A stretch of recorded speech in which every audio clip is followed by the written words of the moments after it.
Police suspect she methodically hired 3 hitmen to stage a home invasion as a cover-up in a plot to kill her parents. Daughters are often seen as the steadying presence in a household, the ones who bring calm, reassurance, and connection into a family. But every once in a while, some cases emerge which turn that promise inside out. Across Canada, a small number of daughters from quiet homes carried out acts so extreme and calculated that their names still echo in documentaries, police records, and conversations across the country. In today's chapter, we continue our deep dive into the minds of daughters whose crimes shook entire communities. Cases that forced investigators to rethink early assumptions, challenged long-held beliefs about family bonds, and revealed what can happen when conflict, secrecy, and resentment go unchecked behind closed doors. If you haven't watched the earlier episodes in this series, make sure to check them out afterward, because these stories aren't just about crime.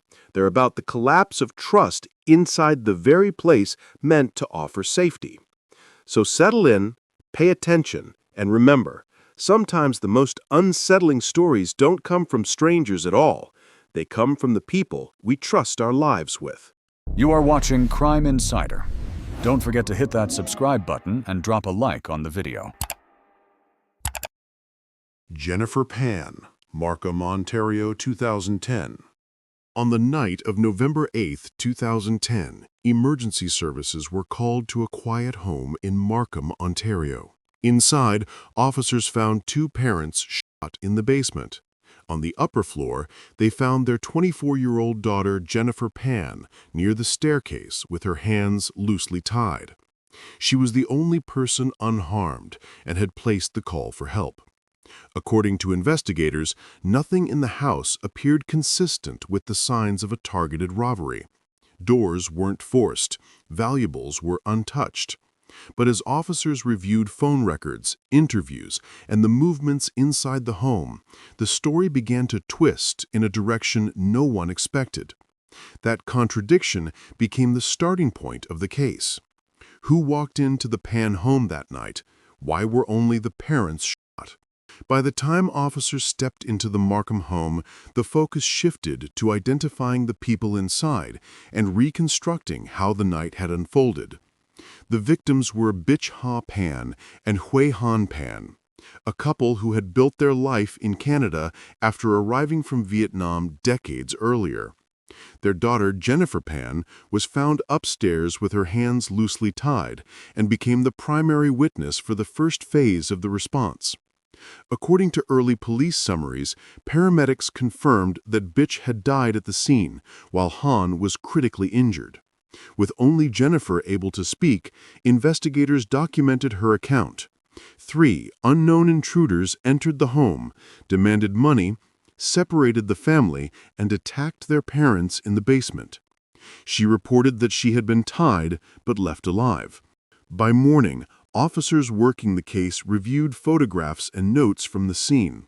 Doors were undamaged.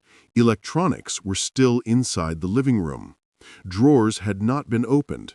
The house did not resemble a forced entry, and nothing suggested a typical robbery. That initial gap between the reported story and the physical scene shaped the rest of the investigation. Officers now had to determine how the intruders entered, why only one family member remained unharmed, and what had actually taken place inside the house before the 911 call. As detectives traced the events leading up to November 8th, they documented the Pan family's routine and confirmed timelines through interviews and workplace records. According to court documents, Bich and Han worked long shifts at an auto parts manufacturer and maintained a highly structured home life. Their daughter, Jennifer, had been under close supervision in the years before the incident, especially after concerns about her education surfaced. Investigators reviewing her history learned that she had told her parents she was enrolled in university, pursuing a science program, and attending classes regularly. These details came from Jennifer's own statements during early interviews. But as officers reached out to the institutions listed in her account, they learned she had not been enrolled in any program. According to later trial disclosures, Jennifer had spent years fabricating grades, acceptance letters, and schedules to maintain the appearance of academic success. Timeline checks also revealed her relationship with Daniel Wong, which she had concealed due to her parents' strict rules. According to Crown filings, she stayed with him at times while telling her family she was attending campus events or study groups. While none of this information directly answered what happened inside the Markham home, it helped investigators understand the household dynamic and identify areas where timelines, phone activity, and personal relationships would require closer examination. With the home showing no forced entry, detectives turned to devices collected during the initial search. Phone logs, text records, and tower data began outlining a timeline of communication during the hours leading into the home invasion. According to police evidence presented in court, Jennifer had been actively messaging throughout the evening, contradicting the initial impression that she had been isolated by intruders. Records retrieved through warrants showed heavy communication between Jennifer and Daniel Wong in the days before the incident. According to Crown submissions, the volume and frequency of messages increased dramatically on November 8th. This prompted investigators to expand the digital review to Daniel's contacts as well. As the analysis progressed, investigators identified a second phone associated with Jennifer, one not mentioned during her interviews. The presence of two separate phones, each showing distinct communication patterns, shifted the investigative direction. Phone activity did not match the timeline Jennifer originally provided. The difference between her verbal account and the verified digital record raised new questions about preparation, timing, and who knew what before the 911 call. While the digital team worked through records, detectives continued interviewing Han once he regained enough strength to speak. According to police testimony, Han told investigators he had seen his daughter moving freely inside the house during the incident. He reported that she spoke quietly with one of the intruders before he and Bitch were taken to the basement. This account did not match Jennifer's earlier statements, where she described being restrained and unable to move. Detectives compared Han's account with the physical evidence. The bindings on Jennifer's wrists showed no pressure marks. The knot was loose enough to allow access to the hidden phone she used to make the 911 call. Officers documented these details in the case file and forwarded them to the investigative team reviewing the sequence of events. At this stage, investigators re-interviewed Jennifer. According to recorded transcripts later submitted at trial, she changed her account and claimed she had arranged for individuals to take her life due to personal distress, stating that the plan had been misinterpreted. Detectives documented the statement but found inconsistencies between it, the phone records, and the physical evidence in the home. With conflicting accounts and a growing digital trail, investigators moved toward identifying and locating the individuals connected to the second phone. Through warrants and surveillance data, police identified communication between Jennifer's secondary phone and multiple individuals, including Crawford, Eric Carty, and David Mile-Leganum. According to court filings, these individuals were connected to one another through prior criminal investigations, leading officers to focus on their movements on November 8th. Cell-site analysis placed phones tied to these individuals near the Pan residence around the time of the home invasion. According to police testimony, call logs showed contact among the group both before and after the incident. Investigators also noted that none of these individuals had any known link to the Pan family outside the communications traced back to Jennifer's device. With this information, police executed coordinated arrests. Jennifer was taken into custody first, followed by Daniel Wong, and the three men linked to the secondary phone. Search warrants produced additional devices and communications that formed part of the Crown's evidence. According to the prosecution's overview presented in court, The communication pattern aligned with planning activity, the sequence of movements leading to the house, and the departure immediately after. Defense teams challenged this interpretation, but investigators continued organizing the evidence into a timeline that would form the basis of the case presented at trial. The trial took place in 2014 at the Ontario Superior Court of Justice. According to reporting from that period and official court documents, the proceedings lasted months due to the volume of digital evidence, interviews, and surveillance records.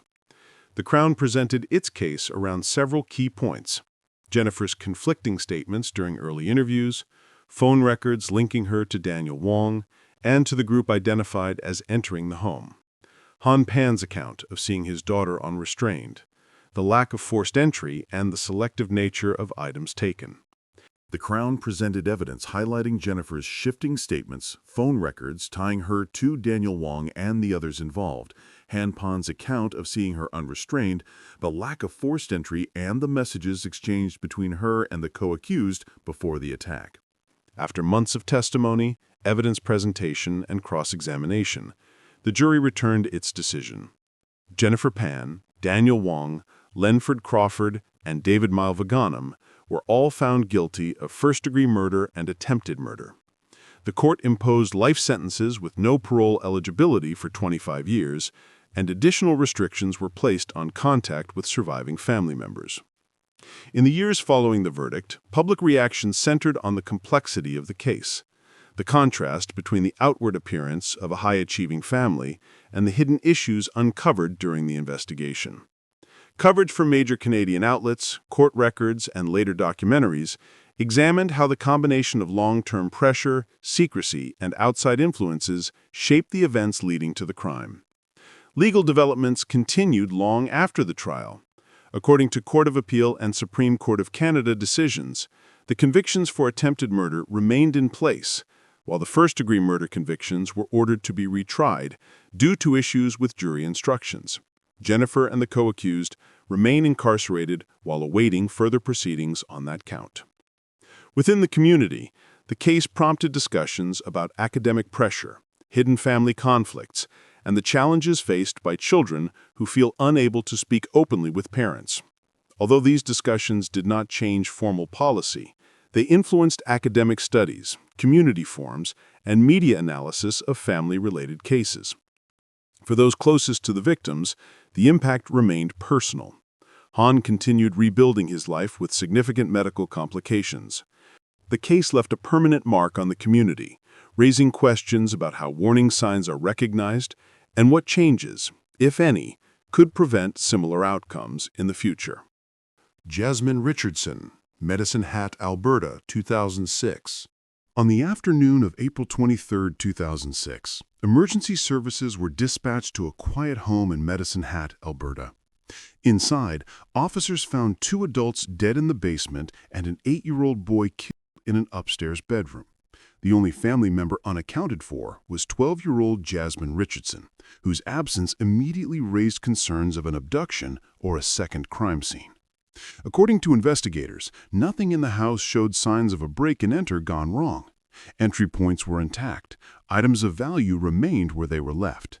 As officers traced timelines, statements, and movements from the night before, the focus began shifting away from unknown intruders and toward a far more complex explanation. If this wasn't a random break-in, then what shaped the events inside that house? By the time investigators began documenting the interior of the Medicine Hat home, their focus shifted from the physical condition of the rooms to the whereabouts of the only family member not found inside. The victims, Mark Richardson, Deborah Richardson, and their 8-year-old son Tyler Richardson, had been located in separate parts of the home. According to police notes, Mark and Deborah were found in the basement, while Tyler was discovered in an upstairs bedroom.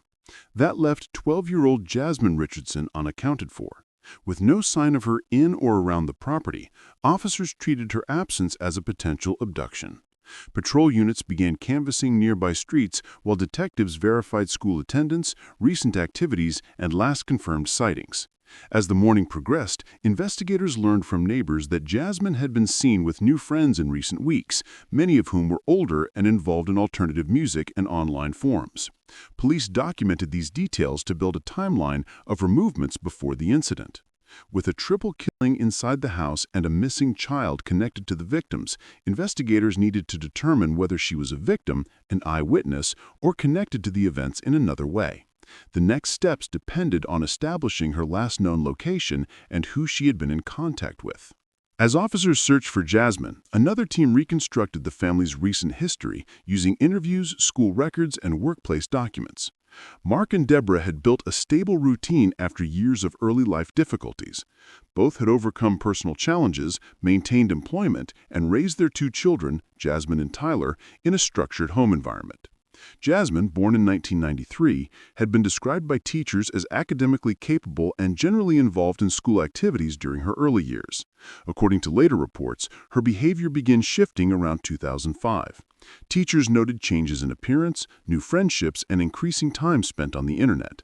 These observations were logged and later became part of the contextual picture investigators reviewed. At home, Mark and Deborah attempted to manage her growing interest in older peers, online communities, and Gothic-leaning social groups. According to statements collected during the investigation, restrictions had been placed on her internet access and social outings. While typical for concerned parents, these measures created tension inside the home. Detectives also documented that Jasmine had become close with a 23-year-old man named Jeremy Steinke, a connection her parents strongly opposed. This age gap and their disapproval added another point of friction. Understanding this growing conflict became central as investigators pieced together the events leading to the crime. As the search for Jasmine expanded, officers began reviewing her online activity. According to court evidence later presented, Jasmine maintained profiles on several platforms, including MySpace, Nexopia, and Vampire Freaks. These accounts revealed conversations with friends and posts that reflected growing frustration with her home environment. Investigators examined private messages exchanged between Jasmine and Jeremy Steinke. These communications, recovered through warrants, contained references to running away together and comments expressing hostility toward the restrictions placed on their relationship. Some messages, documented in court summaries, showed discussions that concerned officers once they compared them against the timeline of the killings. The review of Jasmine's accounts also revealed that she had portrayed herself online as significantly older, often claiming to be 15 or 16. This misrepresentation explained how she initially connected with older individuals in the alternative music scene. Detectives also noted conversations with friends where she expressed dissatisfaction with her parents' rules. Many of these friends later told investigators they assumed she was exaggerating or venting rather than describing plans connected to violence. The digital evidence did not immediately resolve Jasmine's whereabouts, but it established patterns of communication and relationships that would guide the next phase of the investigation. Officers turned their attention to identifying who Jasmine had been with shortly before she disappeared. By late afternoon on April 23, 2006, information from community members and digital traces pointed officers toward individuals Jasmine had recently spent time with. Detectives learned she had been seen at a gathering the night before the killings. Statements from attendees suggested she had left with Jeremy Steinke and a small group of acquaintances. Police issued a notice to neighboring provinces. Less than a day later, staff at a convenience store in Leader, Saskatchewan reported seeing two individuals matching the descriptions of Jasmine and Jeremy. Patrol units responded, and officers located a truck parked nearby. According to arrest records, Jasmine and Jeremy were taken into custody without incident. A third young woman remained in the vehicle and was later charged with obstruction. During transport, officers noted the calm demeanor of both detainees. Jasmine did not appear distressed, and Jeremy engaged in casual conversation with officers. These observations were logged and submitted with the initial arrest summaries. With Jasmine safely located, detectives now shifted from a missing child case to a criminal investigation involving multiple suspects. The next step involved interviewing each person present in the truck and determining their involvement in the hours before and after the killings. The arrest marked the transition from search efforts to gathering evidence capable of supporting formal charges. Interviews conducted in the days following the arrests helped investigators piece together the timeline leading into April 23rd. According to witness statements, Jasmine and Jeremy had attended a small gathering the previous evening.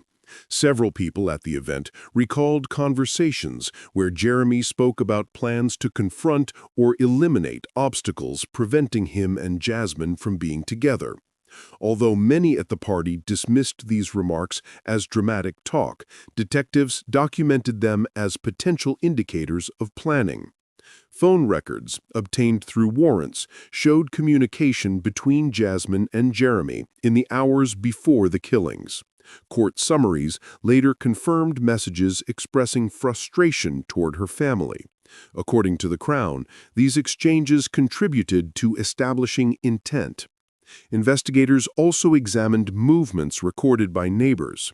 One individual reported seeing unfamiliar figures near the Richardson home late at night. Another recalled hearing a disturbance in the early morning hours. These statements were used to build a detailed event sequence. Autopsy findings later confirmed the approximate time of death for Mark, Deborah, and Tyler, aligning with the estimated window when Jeremy entered the home. Forensic analysis indicated separate struggles in the basement and upstairs, marking clear paths followed during the attack. These combined elements provided the structure investigators used to determine roles, intent, and responsibility before moving forward with charges. Legal proceedings for the case began soon after the arrests. Because Jasmine was 12 years at the time of the killings, she fell under the Youth Criminal Justice Act. Under this legislation, individuals under 14 cannot receive adult sentences. Her trial proceeded in a youth court with publication restrictions applied to protect her identity going forward. In July 2007, Jasmine was found guilty on 3 counts of first-degree murder. The sentencing phase followed in November 2007. She received the maximum penalty available under youth law, a 10-year sentence consisting of time in custody, followed by placement in a psychiatric facility, then community supervision. Court documents indicated that her treatment plan required regular assessments, education programs, and close monitoring. Jeremy Steinke, who faced trial as an adult in 2008, prosecutors presented evidence including statements he made to undercover officers, detailing actions during the killings and attributing responsibility to Jasmine for the death of her brother. Defense arguments contested the accuracy of these accounts, but after reviewing forensic evidence and witness testimony, the jury returned guilty verdicts on 3 counts of first-degree murder. Jeremy received 3 concurrent life sentences with parole eligibility after 25 years. With both trials concluded, publication bans remained in place for Jasmine, while Jeremy's information became part of the public record. In the years after the trials, public reaction centered on several themes: the age of the primary youth offender, the influence of online communities on her behavior, and the dynamic between her and an adult partner who played a central role. Coverage across Canada questioned how a 12-year-old could become involved in a series of actions with such tragic consequences. During her supervised period, Jasmine attended classes and complied with treatment requirements. Court reviews noted consistent progress and genuine engagement with rehabilitation programs. In 2016, she completed her sentence and supervision requirements. Due to youth record protections, details regarding her current life remain confidential. Jeremy, who later changed his name while incarcerated, continues to serve his sentence in a federal institution. His earliest parole eligibility date remains more than a decade away. Within Medicine Hat, the case left a lasting impression. Community members expressed grief for the Richardsons and struggled with the contrast between Jasmine's age and the severity of the crime. Local discussions focused on early intervention, online safety, and the difficulty families face when adults begin withdrawing from communication. While no single policy change emerged directly from this case, it influenced conversations about youth sentencing, digital monitoring, and the support systems available to families under strain. Its impact continues through public discussions, documentaries, and academic examinations seeking to understand how events unfolded and what signs, if any, were present before the tragedy. Lisa Freihaut, Lethbridge, Alberta, 2016. On the afternoon of January 17, 2016, emergency services were called to a quiet home in Lethbridge, Alberta. Inside, officers found 78-year-old Irene Carter dead at the bottom of her basement stairs, surrounded by signs that suggested a violent struggle. Her daughter, Lisa Freihaut, stood outside the house in distress, telling officers she had come to check on her mother after days of silence. Nothing at first glance suggested forced entry, and valuables were untouched, raising immediate questions about what had taken place inside the home. As investigators reviewed the scene, timelines, and behavior leading up to Irene's death, the story began shifting in a direction they didn't even consider in the first place. If this wasn't a break-and-enter gone wrong, then what happened inside that house, and why? By the time investigators began their detailed work inside the Lethbridge home, they had already confirmed the identity of the victim as 78-year-old Irene Carter. According to police statements, Irene lived alone, with regular contact from neighbors, healthcare staff, and her daughter, Lisa Freihaut. The first priority for detectives was to secure the scene and document everything around Irene's body, then trace who had last seen or spoken to her while she was alive. Forensic specialists photographed each room, recorded the position of furniture, and documented areas where objects appeared to have been disturbed. According to later court records, they noted that the pattern of disruption did not match what they typically saw in a break-and-enter for profit. While the house showed signs of a struggle, there were no empty spaces where obvious valuables had been taken. Detectives requested phone and bank records to establish Irene's last confirmed transactions and calls. At the same time, officers at the scene obtained basic background information from Lisa and her husband, including when they said they had last spoken with Irene and why they came to check on her that day. Those early hours were about building a timeline. To understand the violence in the basement, investigators needed to understand the weeks that led up to it. As the investigation moved forward, a second team stepped away from the crime scene and focused on Irene's recent history. According to an agreed statement of facts later read in court, Irene and her husband, Jack Carter, had granted power of attorney to their daughter Lisa Freihaut in 2015. Jack was living with dementia in a care facility, and Irene had experienced mental health challenges that made outside support necessary. Bank records and property documents showed that after obtaining that authority, Lisa remortgaged their parents' home for more than $100,000. According to court summaries, Irene had not been fully aware of that change. Investigators also found that vehicles registered to Irene and Jack had been sold, and attempts had been made to move money out of investment accounts. Healthcare workers who visited Irene reported concerns about financial control and dependency. According to their documentation, which was referenced at sentencing, they knew Lisa had a gambling problem and no steady employment. Staff completed an elder abuse contact form, but Irene chose not to pursue formal action because she did not want to damage the relationship with her daughter. For detectives, this financial pattern established context. It suggested ongoing tension around money and control. The next step was to identify the exact moment that tension escalated into a final confrontation. According to court records, the turning point came on January 13, 2016, 4 days before Irene was found dead.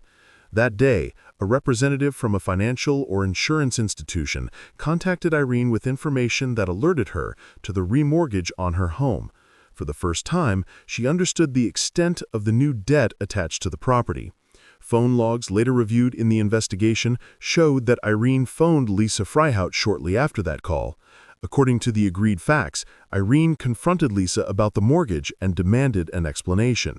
Detectives used timestamps from phone records to anchor this conversation in their reconstructed timeline. Driving and toll records, along with witness accounts, confirmed that Lisa traveled from Calgary to Lethbridge later that same day. According to court documents, she parked away from the home rather than in the driveway, a detail investigators viewed as intentional when assessing later behavior. Digital records showed that while in Lethbridge and on the return trip, Lisa sent messages to family members about routine topics, including going to the gym. These messages were later compared against her actual movements, highlighting an attempt to create distance between her and the events at her mother's home. By aligning calls, travel records, and messages, investigators concluded that the final confrontation between Irene and Lisa likely occurred on the evening of January 13th. The autopsy results and forensic findings began to fill in what had happened inside the house. According to medical examiner testimony summarized in news reports and court documents, Irene Carter had been stabbed multiple times, mainly in the chest and shoulder area. She also sustained defensive injuries on her hand and significant blunt force trauma to her head. The agreed statement of facts presented later in court laid out a sequence. After arriving at the house, Lisa and Irene argued about the mortgage and financial control. Irene picked up a knife and told her daughter to leave. Lisa took the knife, stabbed Irene repeatedly, and then pushed her down the stairs into the basement. Evidence at the base of the stairs matched this description. Blood patterns indicated that Irene was still alive after the fall.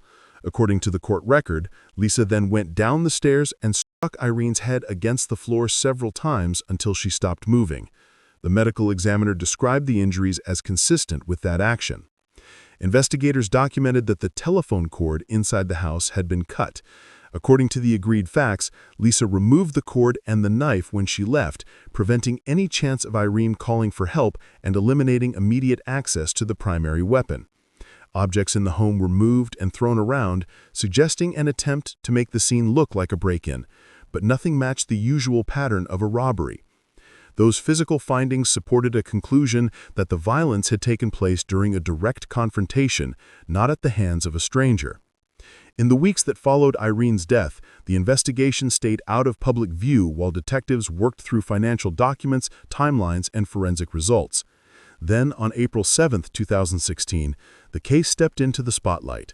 Lethbridge Police, with assistance from Calgary Police, held a media conference. Standing in front of cameras, Lisa Freihaut made a tearful appeal for information about her mother's death. According to coverage from local outlets, Lisa spoke emotionally about Irene's role in the family and how much she was missed. She asked anyone with information about the person responsible for Irene's death to come forward. Investigators monitoring the event compared her public comments with the evidence they had gathered. Some of her statements did not align with what they already knew about timelines and access to the home. Behind the scenes, forensic reports were being finalized. Analysts confirmed that the state of the house did not match a typical burglary. Blood, fingerprints, and trace evidence inside the home were linked to Lisa, not to an unknown intruder. According to court summaries, detectives had also confirmed that Lisa disposed of the knife and phone cord in a bin at a location in Clairsham on her way back to Calgary. Once these elements were combined, financial motive, confrontation, forensic evidence, and behavior after the fact, investigators determined they had grounds to lay a charge. On April 22, 2016, police arrested Lisa and charged her with second-degree murder in the death of her mother, Irene Carter. The case then shifted into the courtroom. Proceedings took place in the Court of Queen's Bench in Lethbridge. A jury trial was scheduled, but according to coverage from Lethbridge News Now and Global News, Lisa Freihaut chose to plead guilty before that process began. In June 2018, an agreed statement of facts was read into the record.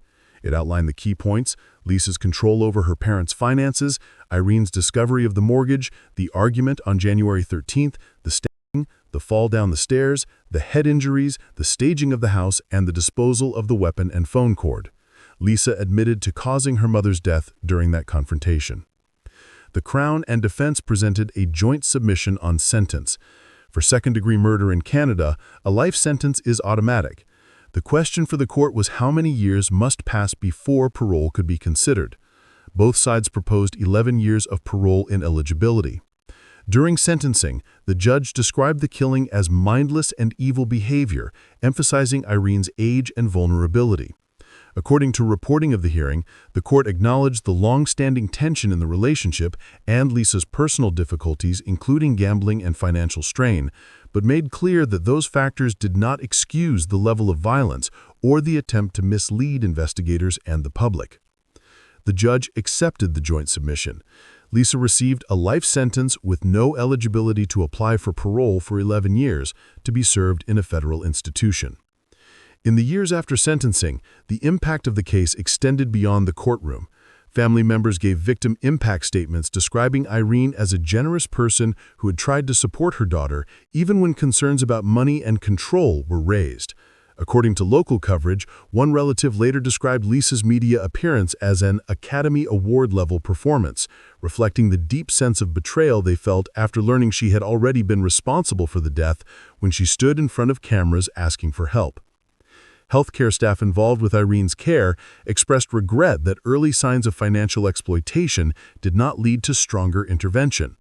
Their reports had documented concerns about power dynamics, control of bank cards, and the remortgage, but Irene's wish to not escalate the situation limited formal action.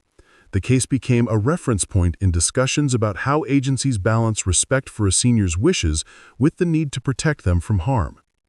Within Lethbridge, community reaction focused on three themes: elder abuse, financial exploitation, and the difficulty of recognizing danger when it comes from within a family.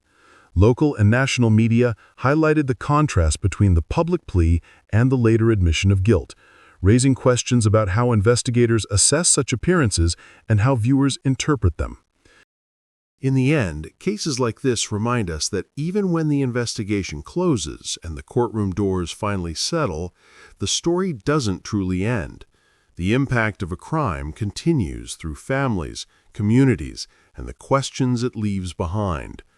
Justice can't undo what happened, but it does provide a path toward accountability, a reminder that no matter how complex the circumstances, the system moves toward truth one piece at a time. Now, we want to hear from you. Do you believe the sentence in these cases reflected fairness, or do you feel it fell short? Share your thoughts in the comments and let us know where you're watching from. If you want more factual, carefully told true crime stories like this one, make sure to subscribe to Crime Insider so you never miss an update.